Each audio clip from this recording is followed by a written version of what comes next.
here is a clip that is absolutely terrifying and truly a mask-off moment, if you know what I mean.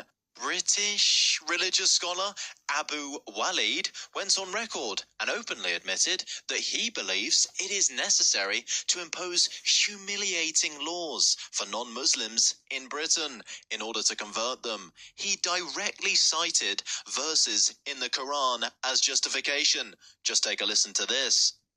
Equality to all of its members. Is there such a thing in Islam? Is there equality of faith? If we look to one hadith of Rasulullah sallallahu alaihi wasallam, Rasulullah said, don't greet the Jews and the Christians before they greet you, and when you meet any of them on the roads, force them to go on the narrow side of it. And Imam Malik, he said the same thing as well. Oh, how lovely. We're only seconds into his clip, and this guy is already justifying antisocial behavior. I dread to think what we are about to hear. That if there was to be another Nabi after me, it would be Umar ibn Khattab in his own charter, not charter of United Nations, in his charter with the people of Sham, with those Christians of Sham, in his charter was Kafir and Muslim, they're not allowed to wear the same clothes as one another.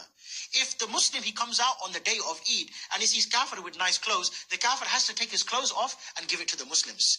The Kafir, when he walks inside the street, he has to wear a red belt around his neck, and he has to have his forehead shaved, and he has to wear two shoes which are different from one another.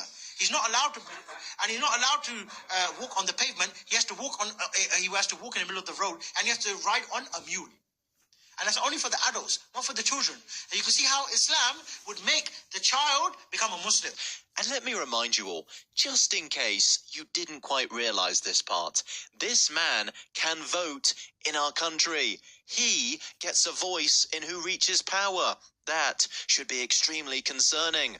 But do you know what's worse?